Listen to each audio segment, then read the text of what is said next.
pessoal, tudo bem? Estamos de volta novamente com o Minuto Gestão com Cláudia Pereira e essa semana trouxemos a professora Cristiane Stropa, que ela é mestre, doutora pela PUC de São Paulo, é professora de Direito Administrativo, palestrante, autora de diversas obras na área de licitações e contratos. Professora, seja muito bem-vinda ao nosso programa e nós vamos tratar sobre a nova lei de licitações. Então, a nova lei de licitações e contratações, ela se aplica expressamente a quais objetos? Pelo que consta do artigo 2º da Lei 14.133, sancionada no último dia 1º de abril de 2021, ela incide expressamente sobre, eu vou me permitir ler, alienação e concessão de direito real de uso de bens, compra, inclusive por encomenda, locação, concessão e permissão de uso de bens públicos, prestação de serviços, inclusive os técnico-profissionais especializados, obras e serviços de arquitetura e engenharia, contratações de tecnologia da informação e de comunicação. Bom, por que é importante a análise desse artigo 2º? Porque, na verdade, a incidência não é sobre objetos, é sobre relações jurídicas nas quais esses objetos estão inseridos. E nós temos que tomar muito cuidado com essa legislação, e eu tive a oportunidade de fazer essa sistematização, que como essa lei tem por base, tem por linha mestra a lógica da governança, ela é preocupada em estruturar os processos de contratação em face do tipo de relação jurídica que vai ser formalizada. Então, por exemplo, aqui uma coisa interessante. A locação agora está tratada de forma individualizada. Na Lei 8666 sempre pairou aquela dúvida porque estava enumerado como sendo serviço. Então agora não. Ela separa o serviço, a pura prestação dos serviços, da locação. E aí ela vai ter todo um tratamento para a questão da locação. Outra coisa importante é essa compra, inclusive por encomenda. Então, se a administração vai fazer uma compra, e aí só chamando atenção para um detalhe, que infelizmente a Lei 14.133 manteve, no meu modo de ver, uma incongruência, já prevista na Lei 8.666, que é a não uniformidade de nomenclaturas. Então, aqui nós também vamos encontrar a expressão compra, a expressão aquisição e a expressão fornecimento. Eu gostaria que a lei tivesse uniformizado isso, ou tratando tudo como compra, ou tratando tudo como fornecimento, mas não. Ela vai usar em diferentes momentos as três expressões. Então nós temos que ter cuidado no momento da aplicação, no momento da interpretação dessas disposições, porque muitas vezes, mesmo utilizando expressões distintas, estaremos tratando da mesma coisa. Tá?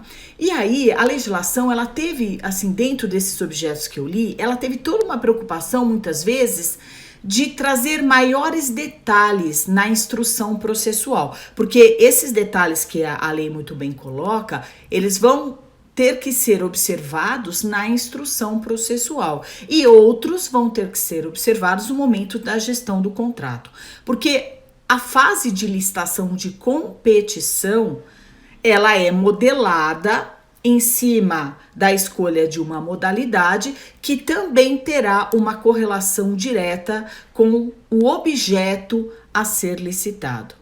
Outra coisa que eu chamo a atenção, ela tem algumas omissões, mas talvez as omissões não sejam ruins, porque omissão implica impossibilidade de preenchimento por regulamentação. Então, por exemplo, a tal da compra, inclusive por encomenda. Em nenhum momento na legislação, a não ser no inciso 2 do artigo 2º, nós vemos a referência à expressão encomenda.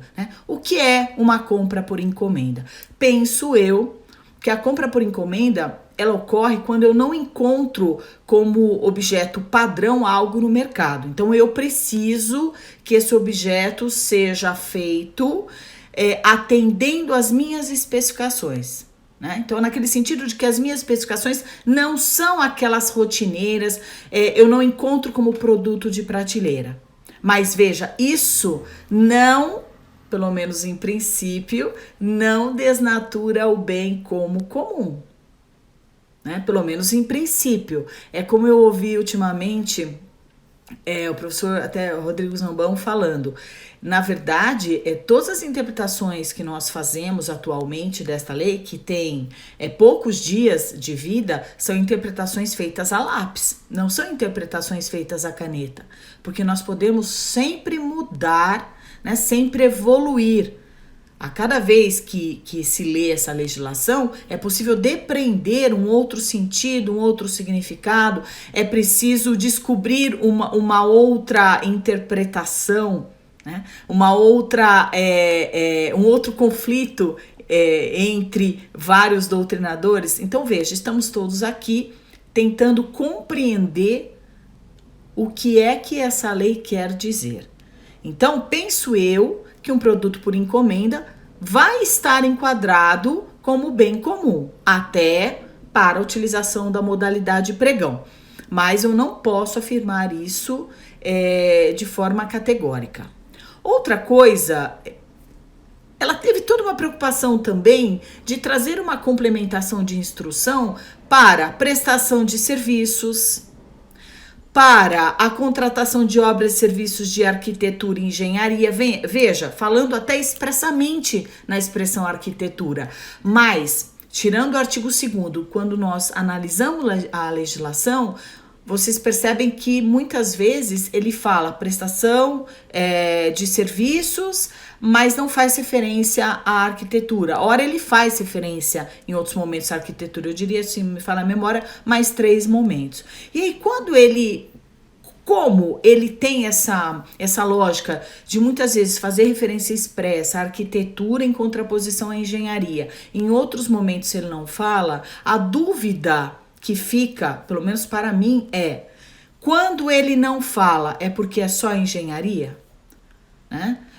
Ou, na verdade, ele não falar compreende tanto arquitetura e engenharia. Então, veja, ainda há muitos caminhos aí, eu não diria lacunas no sentido ruim, né? Mas muitos espaços que poderão ser preenchidos pelo aplicador, pelo intérprete da norma.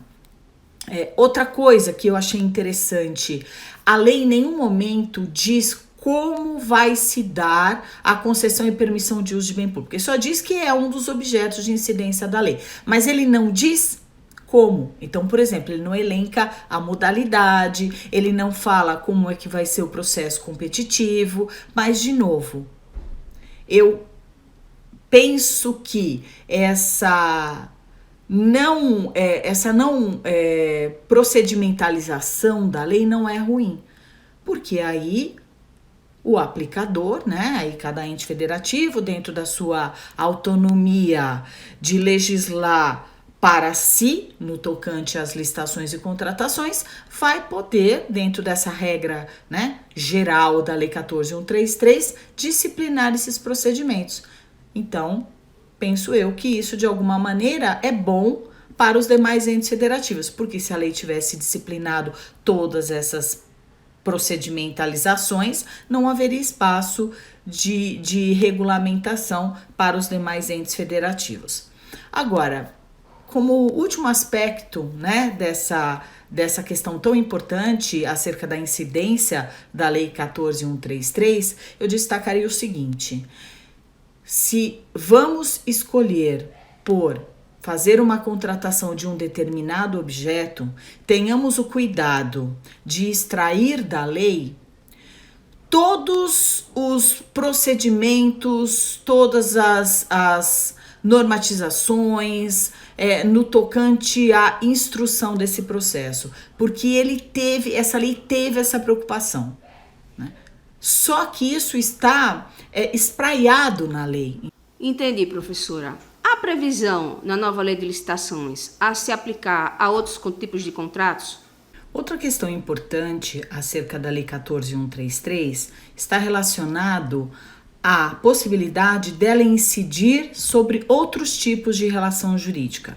né? Então, afora aquelas relações indicadas expressamente no artigo 2º, será que esta lei também se aplica em outras circunstâncias?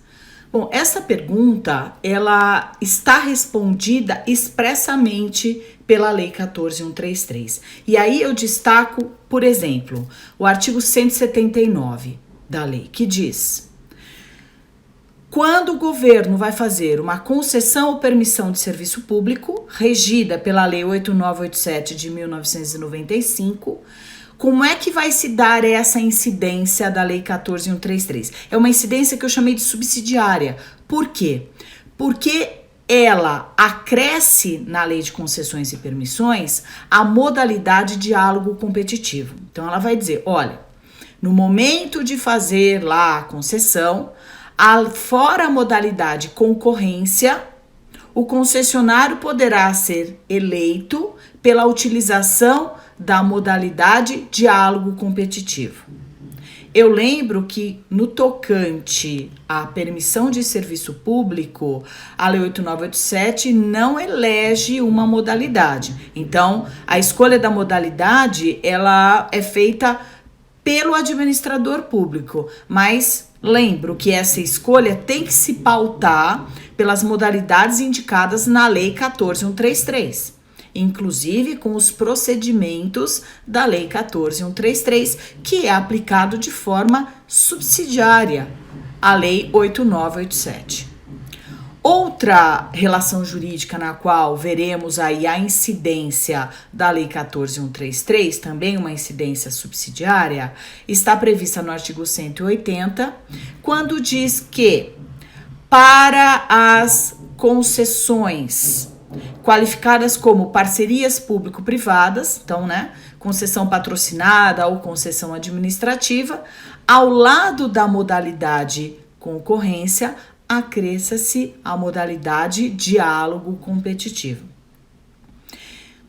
Lembro novamente que a modalidade diálogo competitivo é aquela modalidade prevista na Lei 14.133. Então, o governo, se optar pela escolha dessa modalidade, terá que voltar à Lei 14.133 para a estruturação do seu processo de competição. Uma outra incidência que eu chamo de subsidiária, mas aí confesso a vocês que não há previsão expressa na Lei 14.133, é para a contratação de serviços de publicidade previsto na Lei 12.232 de 2010. Muito embora a Lei 14.133 diga que eventuais objetos regidos por lei específica, então ela tem essa previsão, continuarão regidos pela lei específica, o que é o caso, por exemplo, dos serviços de publicidade, eu lembro que na Lei 12.232 há a contratação através da modalidade concorrência. Mas é a modalidade concorrência com a sistematização prevista agora na Lei 14.133, porque ele falava de uma modalidade de concorrência com fase invertida, né? Algo que não tínhamos na Lei 8.666. Então, agora, penso eu que a modalidade concorrência prevista para a contratação dos serviços de publicidade tem muito mais lógica, muito mais coerência com a incidência da Lei 14.133 do que, por exemplo, com a Lei 8.666. Então, eu entendo que há a possibilidade de uma aplicação subsidiária da Lei 14.133, é claro, eu sempre lembro disso, naquilo que não conflitar com a estruturação do procedimento, porque ele fala lá do critério de técnica e preço. Então, assim, eu não posso conflitar com essa estruturação de procedimento com a Lei 12.232, mas não vejo impedimento nenhum do administrador buscar, né, o preenchimento daquilo que a Lei 12.232 não trata, buscar esse preenchimento naquilo que está previsto na Lei 14.133, seja no tocante à própria estruturação do processo, cuidado aí com a fase de planejamento, seja no tocante à parte da fase externa propriamente dita, então os prazos de publicidade, como é que vão se dar a disputa, muito embora tenhamos aí que tomar cuidado que, né, o critério de julgamento é técnica e preço, então aí há uma limitação com relação ao modo da disputa unicamente aberto. Então, há todo um regramento que pode sim servir de suporte para o administrador no caso dessas contratações. Entendi, professora. Mas quais são os contratos que não estão sujeitos à nova lei de licitações? Quais são aqueles que a gente pode excluir, que não estão previstos na nova lei de licitações? Outro ponto muito interessante dessa lei, ao lado da previsão expressa da incidência dela, ao lado da possibilidade de aplicação subsidiária dela, é a não incidência dela. Então, essa lei teve todo o cuidado de dizer expressamente quando o gestor público não terá que observar o seu conteúdo. E isso está no artigo 3º. Então, daí eu destaco: contratos que tenham por objeto operação de crédito, interno ou externo, e gestão de dívida pública, incluídas as contratações de agente financeiro e a concessão de garantia relacionadas a esses contratos. Com relação a esses dois objetos, né, operação de crédito e gestão de dívida pública, eu destaco aí contratos que a administração, normalmente municípios, fazem com a Caixa Econômica Federal. Então, você tem muito caso de contrato com a Caixa, por exemplo, para empréstimos. De outro lado, nós temos os chamados contratos de securitização, mas não há ainda uma legislação tratando desses contratos de securitização. Eu destacaria aí o projeto de lei complementar 459 de 2017, que infelizmente até hoje não foi convertido em lei, mas já há casos, inclusive exitosos, de securitização de dívida pública. Por exemplo, o governo do estado de São Paulo já fez contratos de securitização de dívida pública, muito, e foi, assim, considerado algo a ser copiado, né, pelos demais entes federativos, porque realmente, eu me lembro que na época eu acompanhei isso. Foi muito, muito proveitoso, foi muito bom para o governo do estado, né? Não saberia dizer atualmente como é que está. O município de São Paulo tentou fazer, mas na época, por uma questão de interpretação, de órgão de controle, isso não foi adiante.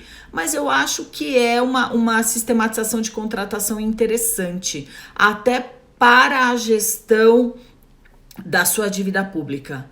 Então é algo que tomara que os órgãos públicos retomem, tomara que esse projeto de lei complementar seja aprovado, e aí nós entendamos que não tem que incidir a lei de contratações, porque essa foi uma polêmica que eu vi à época, tanto com relação à securitização feita pelo governo do estado, quanto na securitização cuja tentativa não foi exitosa do município de São Paulo. Foi a discussão da incidência da lei 8666. Ou até do pregão. Então, veja, agora, se o governo optar por fazer uma securitização, nós já sabemos que esta legislação não se aplica. Não quer dizer que eu não possa, num processo de securitização, e aí vou me permitir falar um pouco mais dele porque é o que eu conheço, eu não possa beber na fonte da Lei 14.133, quer dizer, aplicar naquilo que couber da lei, na sistematização dessa securitização, mas dizer que ela vai ser regida pela lei 8, como era, né? Na lei 8666, que eu já entendia que não, mas que agora vai ser regida pela 14.133, isso é uma certeza que a lei me dá.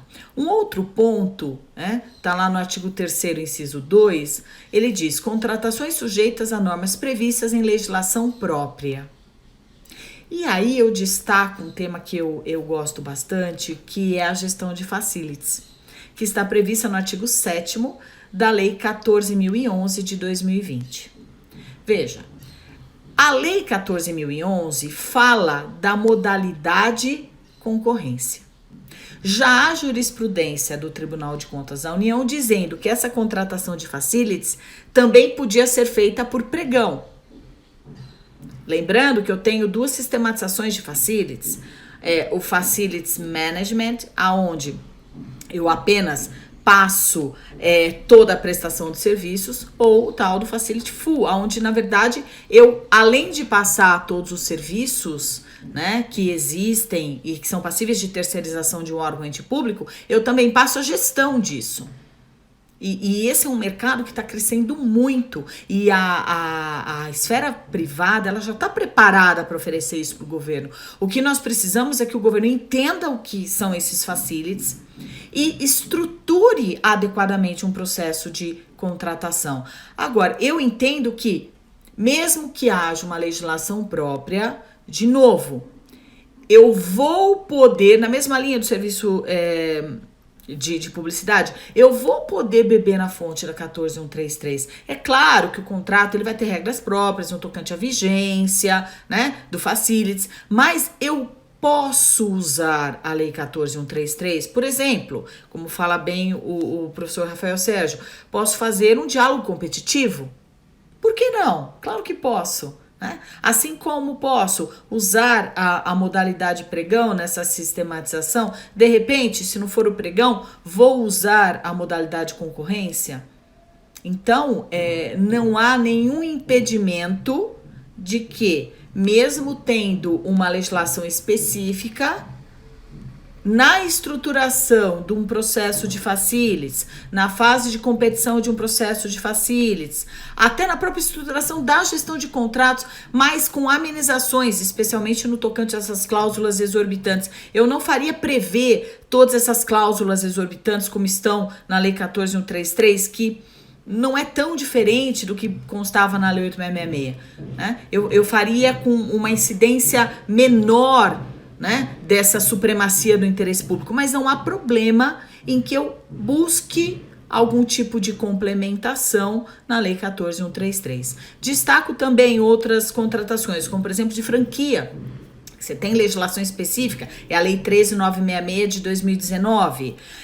A gente tem também o tal do contrato de desempenho, que regulamenta o artigo 37, parágrafo 8º da Constituição Federal e que foi inserido no nosso ordenamento pela Lei 13934 de 2019. Nós temos os contratos de programa, os contratos de rateio previstos na Lei de Consórcios Públicos. Então, veja, há uma outra enormidade de relações contratuais disciplinadas em legislações específicas e que assim continuarão. Mas, se houver necessidade, o poder público pode buscar na Lei 14133 a melhor estruturação dessas contratações. Pessoal, voltamos daqui a pouquinho, depois de um rápido intervalo. Os processos licitatórios em órgão público são sempre motivo de dor de cabeça. Controlar tudo que envolve esses processos é praticamente impossível. O Licite Legal surge como uma ferramenta imprescindível para resolver os problemas dos processos administrativos, incluindo as licitações. Com ele, você armazena os documentos na nuvem sem risco de extravio. O sistema é adaptável ao fluxo organizacional de cada unidade administrativa. Você pode visualizar a linha de tempo com indicação dos atos e prazos percorridos durante o processo administrativo. E ainda, controlar os prazos e quantitativos dos contratos ou atas de registro de preços. Você tem acesso às informações em tempo real de onde estiver. O sistema ainda oferece módulos de gestão de contratos e controle do envio dos processos licitatórios ao Tribunal de Contas do Estado, evitando multas e ações de improbidade. Ganhe mais segurança, eficiência e economia. Professora Cristiane, na nova Lei de Licitações, ela indica expressamente a não incidência na Lei 13.303, de 2016. Realmente isso é verdade? Outro ponto que eu também considero muito relevante e que ainda vai gerar discussão está relacionado à não incidência da Lei 14133 nas contratações feitas pelas empresas estatais. Veja, eu não estou dizendo que tem que incidir, eu não estou dizendo isso, até porque já na égide da Lei 8.666, eu já tinha essa posição de que a Lei 13.303 não tinha que buscar nenhum tipo de complementação na Lei 8.666. Né? Para mim isso é impossível, são dois sistemas independentes. Eu tenho um sistema de contratação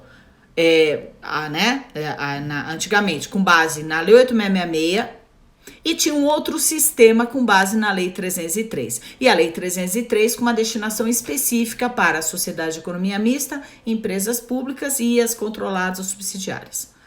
Bom, então esses sistemas se conversam, mas não quer dizer que um busque fundamento de validade no outro. Né? Então isso para mim já era algo pacificado. E a Lei 14.133, ela reforçou esse entendimento. Então, se havia antes alguma dúvida no tocante à não existência de fundamento de validade da Lei 13.303 na Lei 8.666, agora isso é textual. Então, eu destaco aí o artigo 1º, parágrafo 1º da Lei 14.133, que diz: não são abrangidas por esta lei as empresas públicas, sociedade de economia mista e as suas subsidiárias, regidas pela Lei 13.303. Outro dispositivo, e aí também a reforçar essa não incidência, é o artigo 185, que vai dizer o seguinte: o que se aplica à Lei 13.303 é apenas a parte dos crimes que antes estavam na Lei 8.666 e agora passaram para o Código Penal. Então, né, isso tudo bem. E isso, no meu modo de ver, reforça a não correlação, né, no tocante a fundamento de validade entre a Lei 13.303 e a Lei 14.133. Mas o que me preocupa, e aí é o que eu quero discutir um pouco agora, é o seguinte. O artigo 189 da Lei 14.133 diz: aplica-se esta lei às hipóteses previstas na legislação que façam referência expressa à Lei 8.666, à Lei 10.520 e aos artigos 1º a 47A da Lei 12.462. Então, se nós formos olhar a Lei das Estatais, a 13.303, há uma referência expressa não só à modalidade pregão, porque o meu problema nunca foi a referência à modalidade pregão, muito embora não havia conexão com a própria sistematização da Lei 13.303, que, bebendo na fonte da lei do RDC, não previa a modalidade, né? Ele só previu modalidade para bem e serviço comum, e aí ele fala na modalidade pregão da Lei 10.520. Então não é só a questão da referência à modalidade pregão, mas sim é o pregão da Lei 10.520. Então, no tocante à referência expressa da Lei 10.520, já existiam aí entendimentos doutrinários. Alguns diziam, não, quando for fazer pregão, tem que aplicar a Lei 10.520 na sua íntegra. Inclusive, outros defendiam que se a estatal fosse fazer pregão eletrônico, e aí, né, a ideia da lei é só o pregão eletrônico, tinha que adotar, inclusive, o decreto 10.024 de 2019. Mas, de outro lado, e aí é o entendimento que eu sempre comunguei, é de que, na verdade, o que as estatais deveriam buscar no pregão é apenas o rito do pregão, aquele rito indicado no artigo 4º da Lei 10.520. Tanto que eu, quando falei para a estatal, em treinamentos, eu sempre orientei a que a estatal, no momento do seu regulamento interno, incorporasse o rito do pregão dentro do seu regulamento. Não ficasse na dependência da existência da lei. Por quê? Qual era a minha interpretação? Se a Lei 10.520 deixar de existir, você já incorporou o procedimento dentro do seu regulamento. Então, não há preocupação com fundamento de validade. Mas isso foi feito por todas as estatais? Não. Porque houve uma divergência de interpretação com relação a essa disposição da Lei 13.303. Então, o que eu questiono agora é o seguinte: se A Lei 13.303 fala expressamente da Lei 10.520 e a Lei 14.133, no seu artigo 189, diz que esta lei se aplica a todas as hipóteses de lei que façam referência também à Lei 10.520, como é que fica isso? Quer dizer, agora as estatais vão ter que aplicar a modalidade pregão de conformidade com aquilo que está colocado na Lei 14.133 ou elas podem manter aquilo que elas disciplinaram no seu regulamento interno? Veja, eu não digo que eu tenho uma resposta, né? Brinco de novo, a caneta. A minha resposta é a lápis.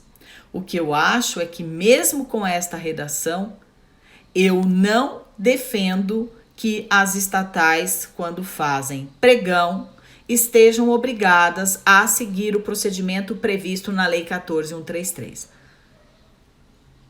Salvo, né? Infelizmente eu tenho que colocar um salvo, se elas não disciplinaram isso internamente. Se elas disciplinaram lá no seu regulamento, não há incidência nenhuma, elas vão continuar fazendo o pregão, que não é este pregão da Lei 14.133, de acordo com o seu regulamento. Porque o fundamento de validade é a legislação, é a Lei 13.303. Agora, se isso não for incorporado, talvez... E aí não sou eu que vou determinar, né? Mas talvez por órgão de controle o entendimento acabe sendo, bom, se você não disciplinou, você agora, porque né, a Lei 8.666, ela ainda vai ter uma convivência de 2 anos com a Lei 14.133, mas daqui a 2 anos ela vai deixar de existir no mundo jurídico totalmente. Então, talvez, né, tanto a Lei 8.666 quanto a Lei 10.520, talvez você, estatal, tenha que utilizar o procedimento do pregão da Lei 14.133. Então, veja, isso vai gerar um tormento no meu modo de ver. Então, penso eu que as estatais, elas têm 2 anos para olhar o seu regulamento interno e se não disciplinaram, né, o pregão na sua integralidade, contando com a existência da Lei 10.520, o façam nesse período de 2 anos. Porque o fundamento de validade ainda existe, a Lei 10.520 ainda está lá. E aí, usem somente o artigo 4º. Não é o procedimento total, até porque há muita incompatibilidade com a lei das estatais. O procedimento não é exatamente o mesmo. Então, seria essa a orientação no tocante aí essa conversa, esse diálogo entre a lei das estatais e a Lei 14.133. Entendi, professora. E no âmbito das demais parcerias entre a administração, há previsão dessa incidência da lei de licitações?